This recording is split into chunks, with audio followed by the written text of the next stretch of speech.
الله أكبر الله أكبر. أشهد أن لا إله إلا الله.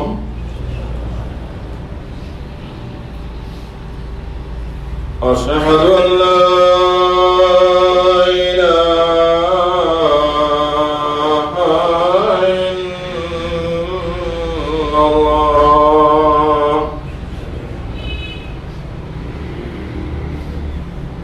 أشهد أن محمدًا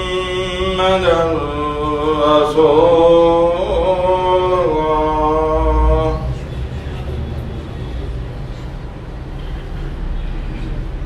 أشهد أن محمدًا رسول الله.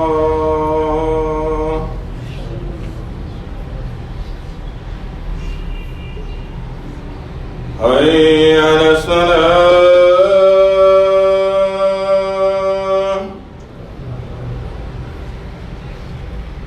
حي على الصلاة.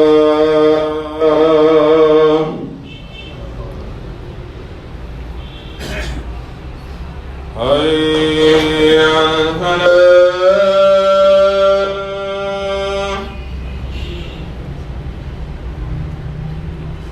حي على الفلاح.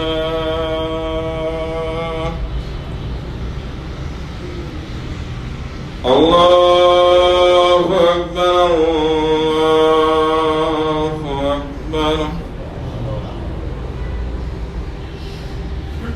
لا إله إلا الله.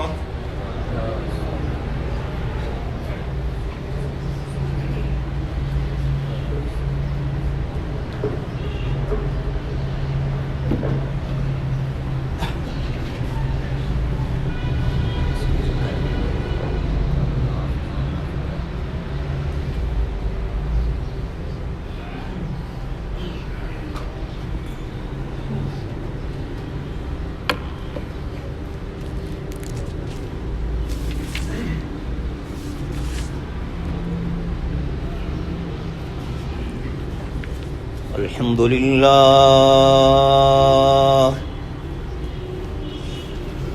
الحمد لله نحمده ونستعينه ونستغفره ونؤمن به ونتوكل عليه ونعوذ بالله من شرور أنفسنا ومن سيئات أعمالنا.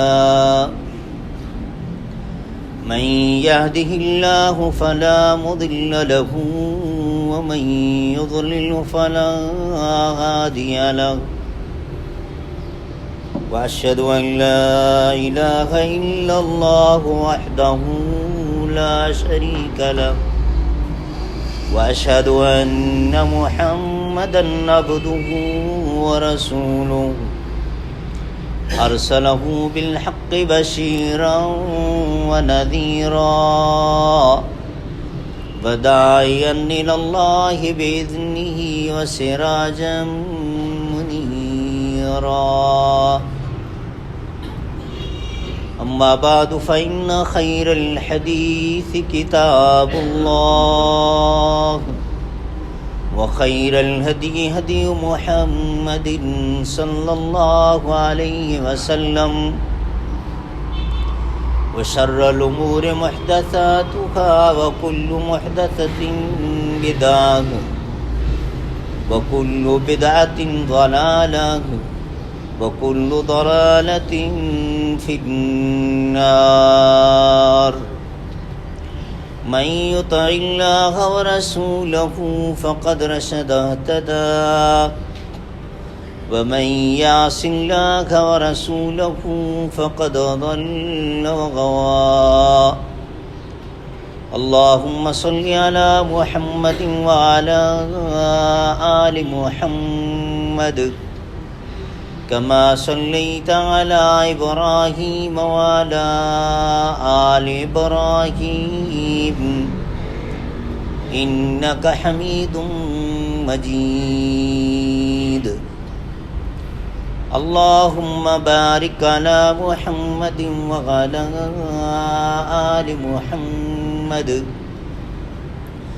كما باركت على إبراهيم وعلى آل إبراهيم إنك حميد مجيد أعوذ بالله السميع العليم من الشيطان الرجيم بسم الله الرحمن الرحيم يا أيها الناس كلوا مما في الأرض حلالا طيبا ولا تتبعوا خطوات الشيطان إنه لكم عدو مبين إنما يأمركم بالسوء والفحشاء وأن تقولوا على الله ما لا تعلمون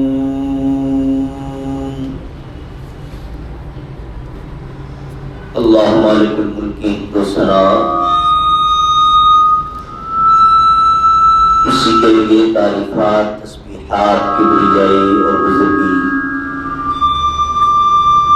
یہ اپنی ذات اور اپنی ایک ایک صفت میں بالکل اکیلا منفرد بے مثل اور بے مثال ہے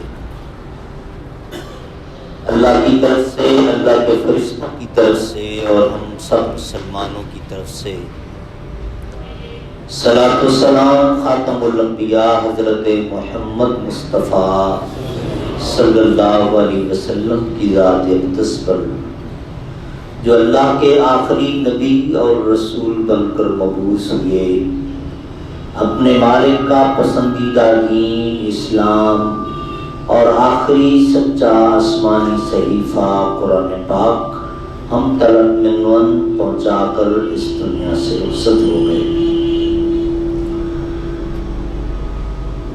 پچھلے مہینے کے تیسرے خطبہ جمعہ میں نے عرض کیا تھا کہ انشاءاللہ اگلا جو خطبہ آئے گا اس میں سورۃ البقرہ کی آیت نمبر 168 اور 169 کے حوالے سے گفتگو ہوگی،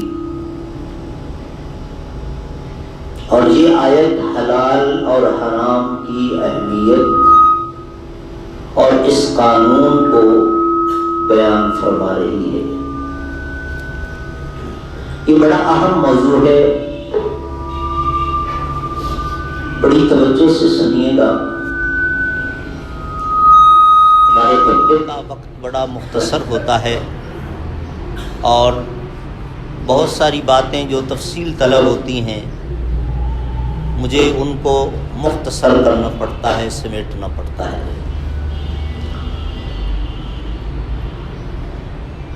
سب سے پہلی بات یہ ہے کہ رب العالمین نے یہ حلال اور حرام کا جو قانون رکھا ہے یہ بنیادی طور پر ہمارا ایک ٹیسٹ ہے، ہمارا ایک امتحان ہے،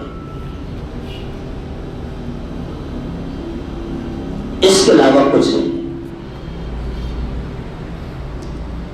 اللہ قادر مطلق ہے، اگر وہ چاہتا تو ہمارے لیے سب کچھ حلال کر دیتا، تو ہم بھی پھر چائنیز کی طرح بہت کچھ کھا پی رہے ہوتے ہیں۔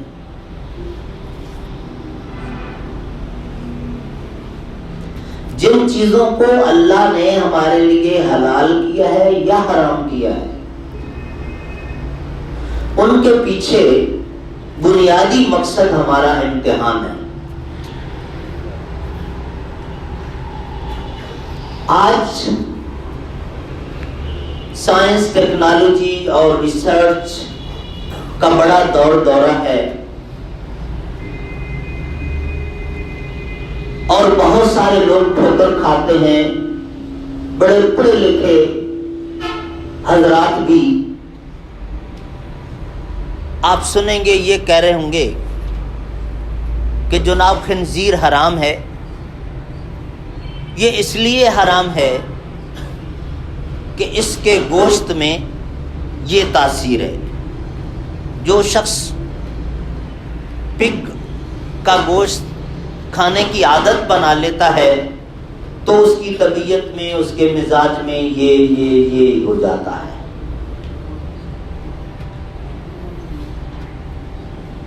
یہ بات، اس کا ایک حصہ صحیح ہے اور ایک غلط ہے۔ یہ جو درمیان میں لفظ کہا اس لیے حرام ہے، یہ غلط ہے۔ اگلی بات جو کی وہ ٹھیک ہے۔ اللہ مالک الملک اس پر پوری طرح قدرت اور طاقت رکھتا ہے کہ خنزیر کے گوشت میں بھی وہی تاثیر رکھ دے جو بکرے اور دمبے کے گوشت میں۔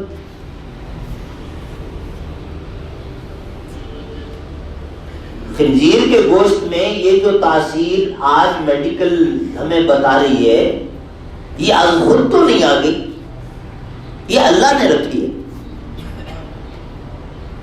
اور وہ اللہ اس پر قادر کہ اس تاثیر کی بجائے وہ مٹن والی تاثیر رکھ دیتا۔ لہذا یہ کہنا کہ خنزیر اس لیے حرام ہے کہ اس کی تاثیر میں، تو یہ غلط ہے۔ ہم اس کو حرام مانتے ہیں، صرف اس لیے حرام مانتے ہیں کہ میرے مولا نے، میرے رب نے اس کو حرام کیا، یہ ایمان ہے۔ اگر آپ کہیں گے کہ یہ اس لیے حرام ہے کہ اس کی گوشت میں یہ تاثیر ہے، تو پھر یہ ایمان نہیں ہے۔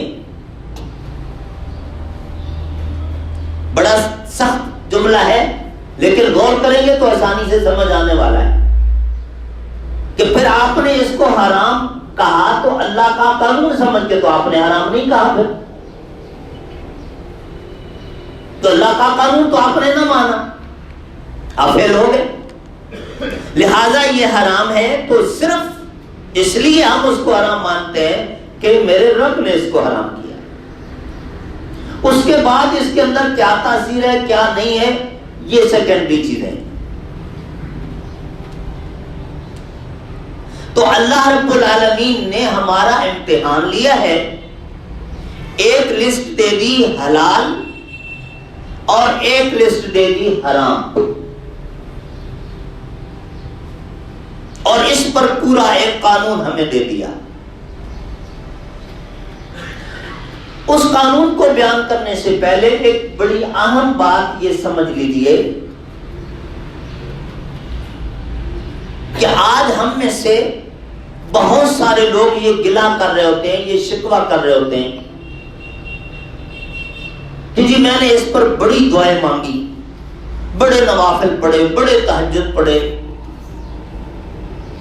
لیکن یہ میری دعا قبول نہیں ہو رہی۔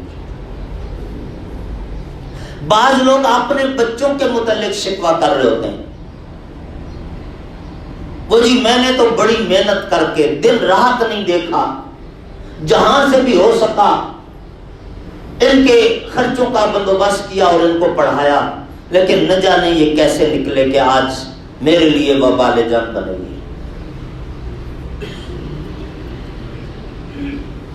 تو یہ جو دوسری بات ہے نا اولاد کے متعلق شکوہ کرنے کی، اس پر تو میں آپ کو بالکل سیدھی سی بات کروں گا کہ ملیر کی ندی کے پانی سے سبزی اگائیں گے تو پھر اس کی تاثیر کا اندازہ خود ہی لگا لیں،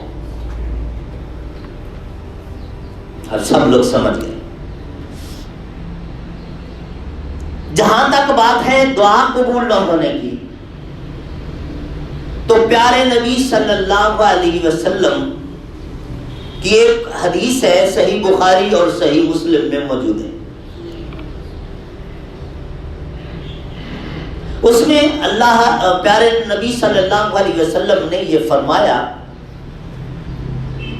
کہ ان اللہ طیب ولا يقبل الا طیبا، وان اللہ امر المؤمنین بما امر به المرسلین. بے شک اللہ پاک ہے اور صرف پاک چیزیں قبول فرماتا ہے، اور اللہ نے یہ جو حلال کا حکم دیا ایمان والوں کو، عام لوگوں کو، یہ حکم اللہ نے پہلے اپنے رسولوں کو دیا.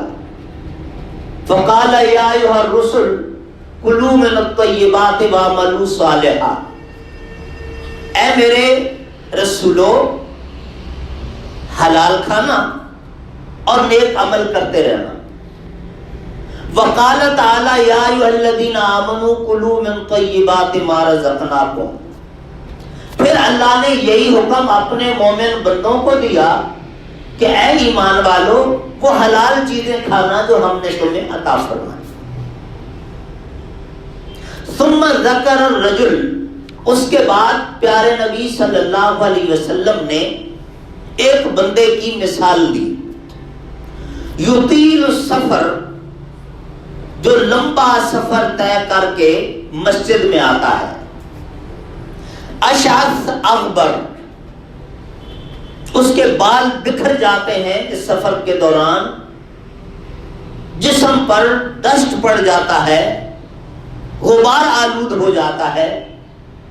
مسجد میں پہنچتا ہے، کچھ عبادت کرتا ہے، اور اس کے بعد یمد یدیہ الی السماء،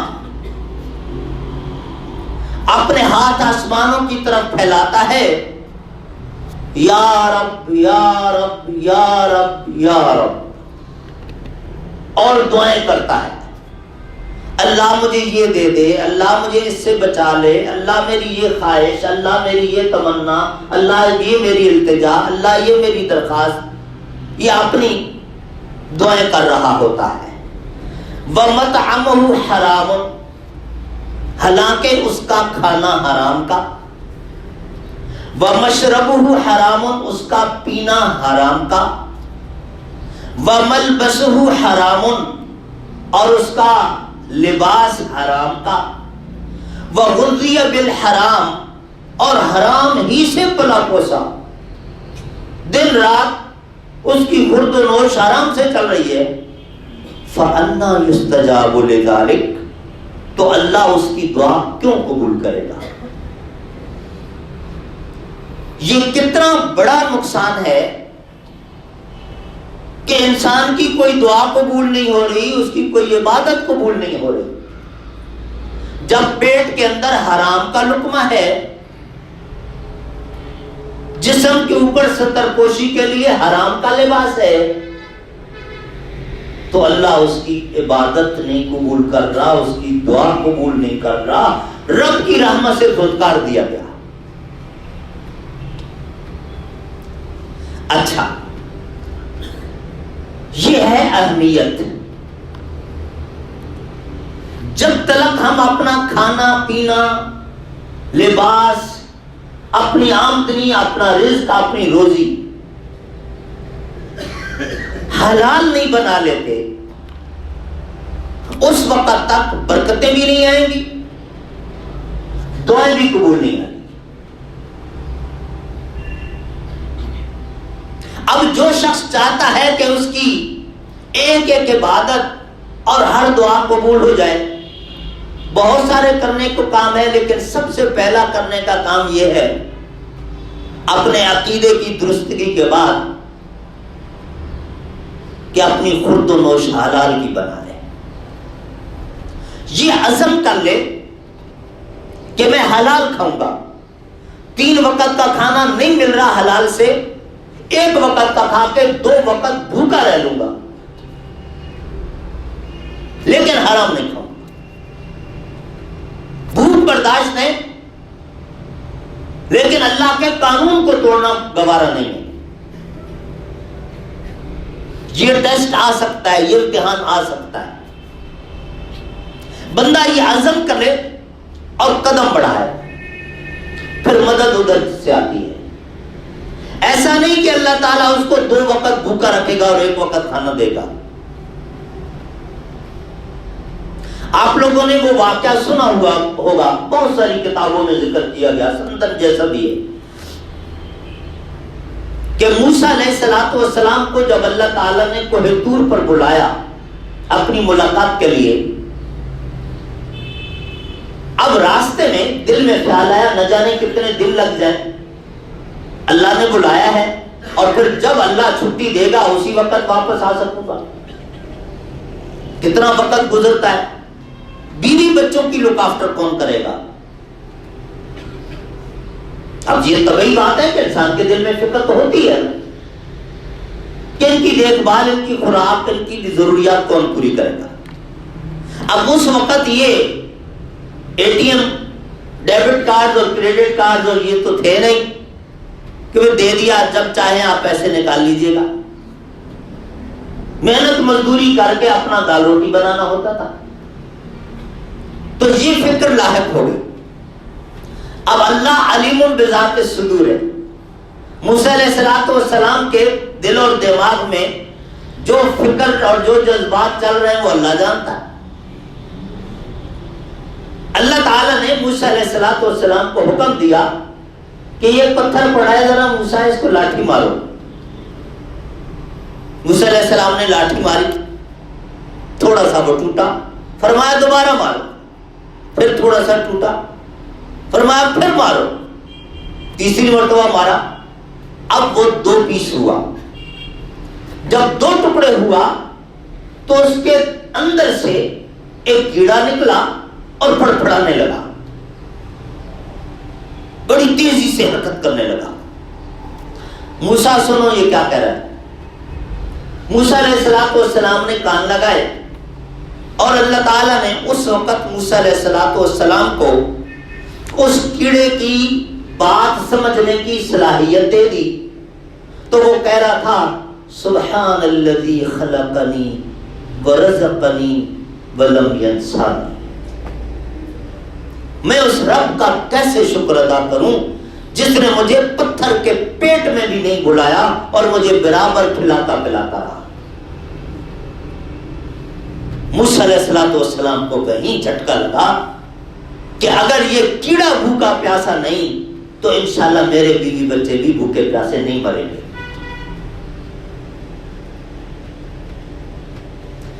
نبی کریم صلی اللہ علیہ وسلم کی وہ حدیث موجود ہے کہ اگر لوگ اپنے دل کے اندر مالک پر اتنا ہی توکل پیدا کر لیں جتنا کہ ایک پرندے کے دل میں ہوتا ہے تو کامیاب ہو جائیں۔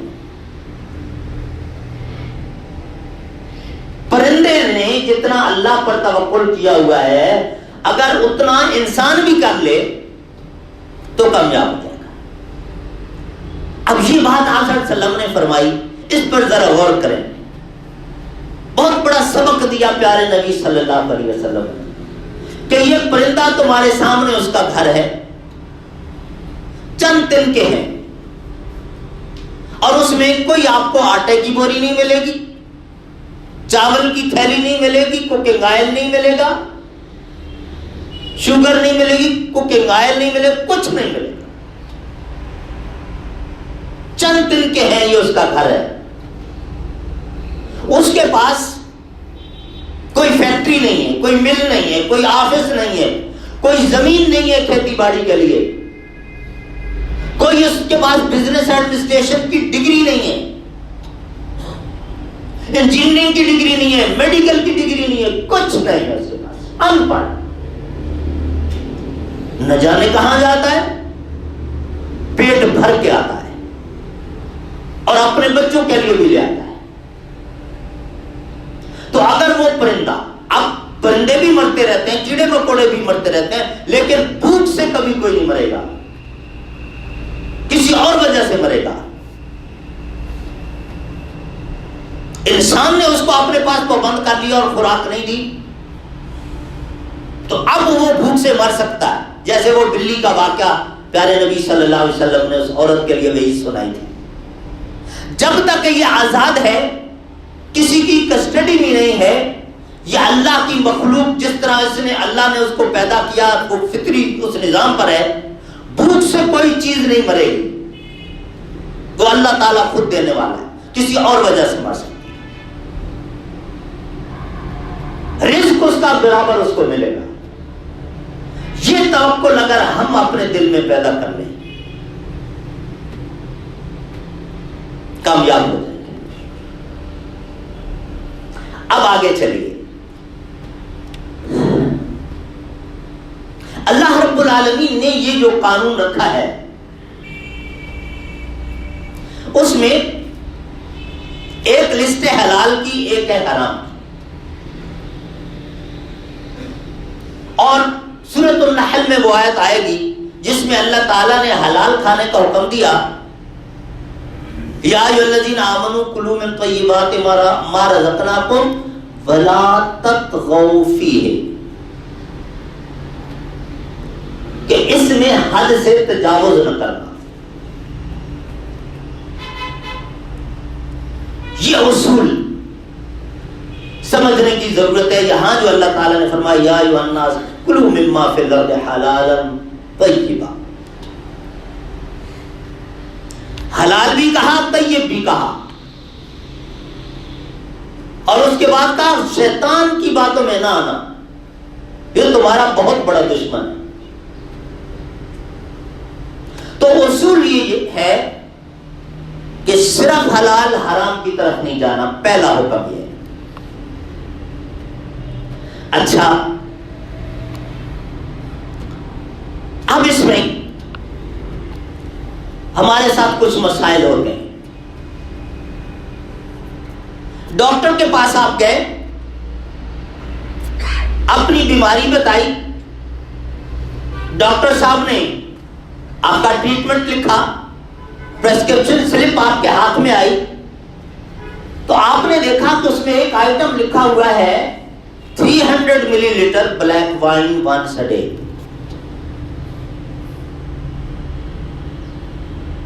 اب آپ کہتے ہیں ڈاکٹر صاحب یہ میں صحیح پڑھ رہا ہوں، یہ 300 ملی لیٹر بلیک وائن دن میں ایک مرتبہ؟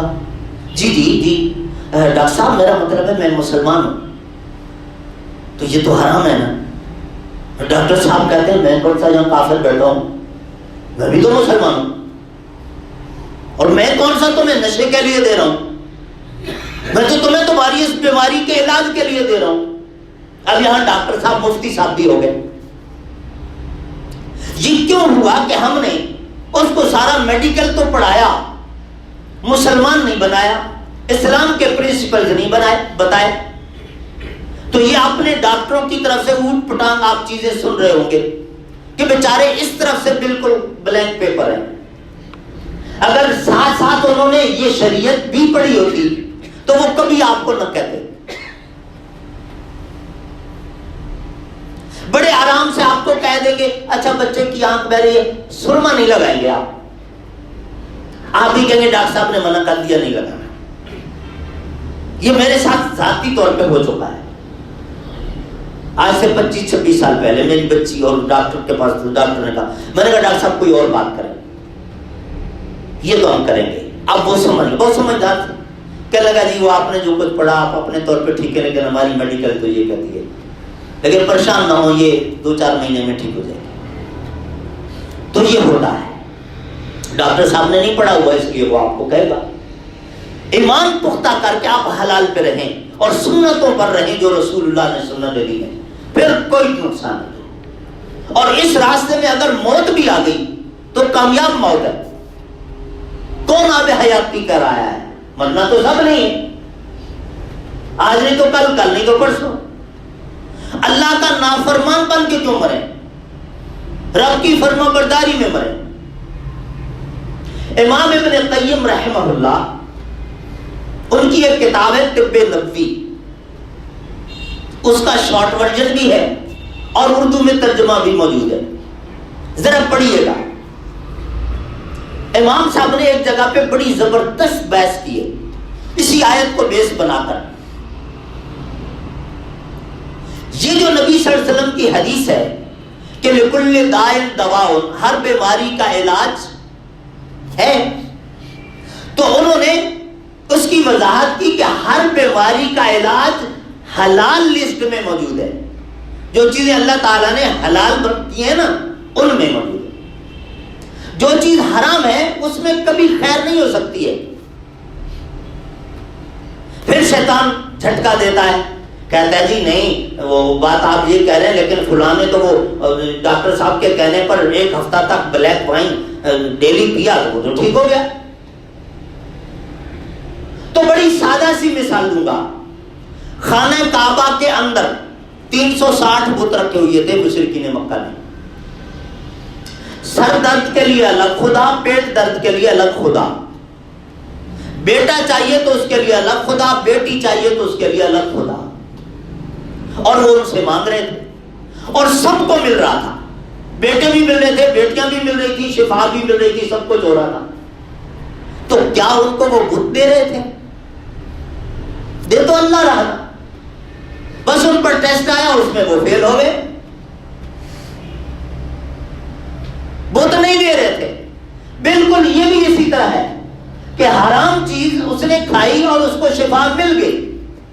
شفا اللہ نے دی ہے، اس نے نہیں دی ہے. لیکن یہ بندہ اس امتحان میں فیل ہو گیا. اور ایک اور بات ذہن میں رکھیں، آب زمزم، کلونجی، شہد شفا ہے نا. پیارے نبی کا فرمان، نبی کا فرمان اللہ کے حکم سے ہی ہے، اپنی مرضی سے نہیں ہے، غلط نہیں ہو سکتا. لیکن یہ چیزیں بھی بذات خود کچھ نہیں ہیں. یہ بھی اسی وقت مؤثر ہوں گی جب اللہ کی طرف سے سگنل گرین ہوگا. ادھر سے آرڈر نہ ہو، بے شک 24 گھنٹے زمزم پیتے رہیں، شہد ہی کھاتے رہیں، کلونجی ہی کھاتے رہیں، نہیں ہوگی شفا. وہ چاہے گا تو ہوگی. ڈاکٹرز کا پورا پینل بیٹھا ہوتا ہے اور پیشنٹ ان کے ہاتھوں میں چلا جاتا ہے. بعض اوقات ان کو پتہ ہی نہیں چلتا کہ اس کی اصل بیماری. مرنے کے بعد کہتے ہیں اوہو ہم تو اس اینگل سے ہم نے دیکھا ہی نہیں، کسی اور طرف سوچ رہے تھے، اگر یہ ٹیسٹ کر لیتے تو شاید. بھائی اب تو وہ چلا گیا، اب آپ کو سمجھ آ رہی ہے تو کیا ہوا، کیا فائدہ.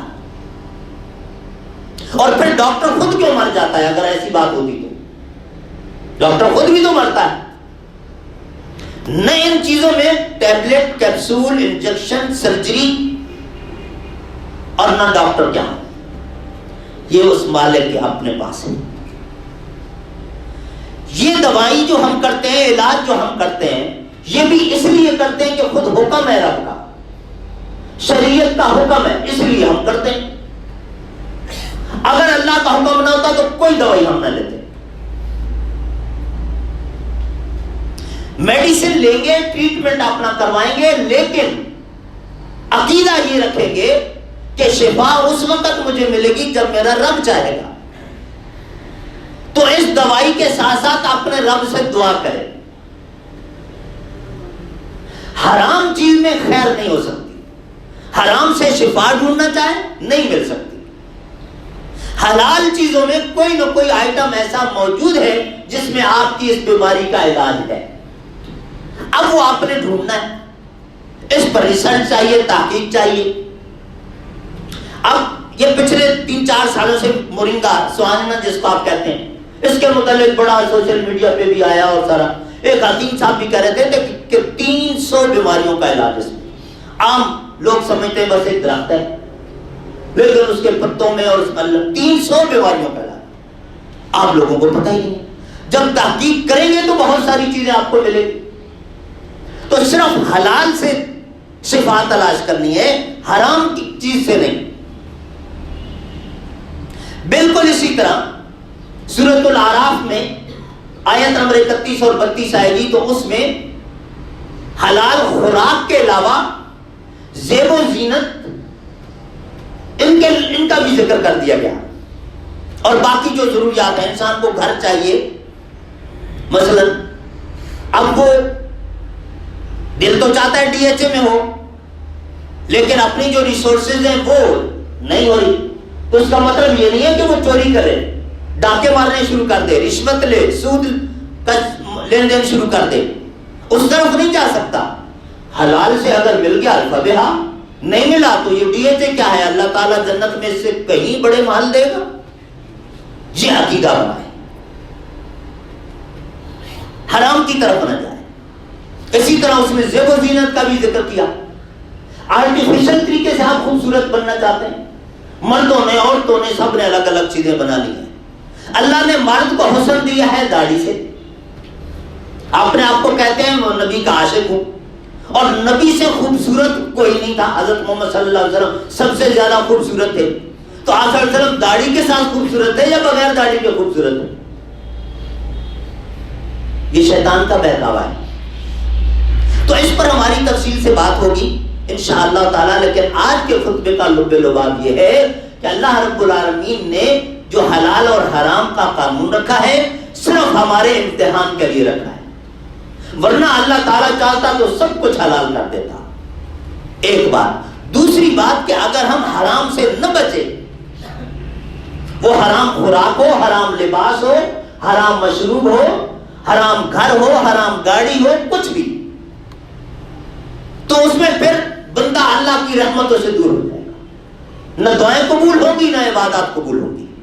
اللہ رب العالمین ہم سب کو عمل کرنے والا بنائے۔ اسی آیت کے حوالے سے انشاءاللہ اگلے خطبہ جمعہ میں بیان کریں گے۔ رب العالمین ہم سب کو صرف حلال کھانے والا بنائے، حرام سے بچائے۔ سبحان ربک رب العزت عما یصفون وسلام علی المرسلین والحمد للہ رب العالمین۔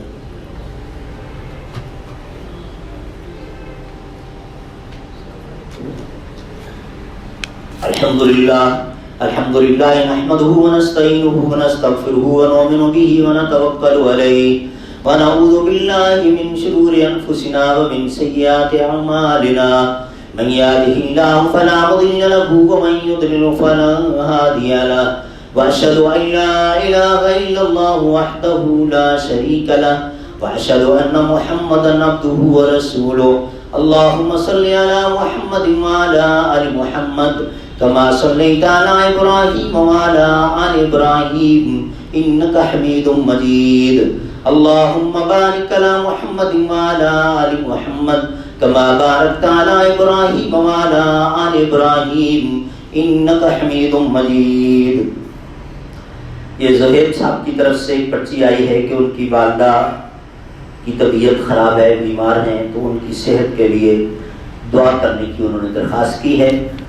تو ہم اللہ تعالیٰ سے دعا کرتے ہیں کہ پروردگار عالم، ہماری یہ بہن، ہماری یہ ماں جو بیمار ہے، ہم تجھ سے اس کی شفا کی درخواست کرتے ہیں۔ اللہ تو ان کو شفائے کاملہ عاجلہ نصیب فرما۔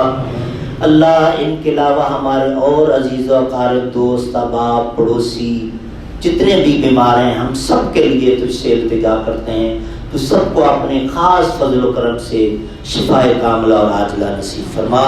اے اللہ، اس بیماری میں جو رشتہ داروں کے لیے آزمائش آ جاتی ہے، اولاد ہو، بہن بھائی ہوں، ان کے لیے جو آزمائش آ جاتی ہے، اللہ اس آزمائش میں سب کو کامیاب ہونے کی توفیق عطا فرما۔